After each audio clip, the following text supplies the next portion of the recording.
Pemirsa, sektor pertanian Bali jadi sektor termarginalkan. Akademisi Bali minta pemimpin di legislatif yang baru dilantik dan eksekutif bupati, wali kota dan gubernur di Bali yang saat ini bersaing di pilkada membangun frekuensi yang sama, menyelamatkan dan mengembangkan pertanian. Dwi Chandra mengatakan pertanian Bali harus diselamatkan dari maraknya alih fungsi lahan.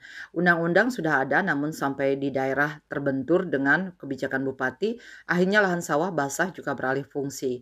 Sementara itu, akademisi UNUD Profesor Luh Kartini menyoroti makin kurangnya ketersediaan air. Banyak sungai yang kering dan hutan terkikis. Bali sudah memiliki Perda RT RW, aturannya hanya dibolehkan alih fungsi lahan sebesar 10%, sementara di lapangan bisa mencapai 1.000 hektar per tahun. Terhadap hal ini, Kartini mengaku sedih.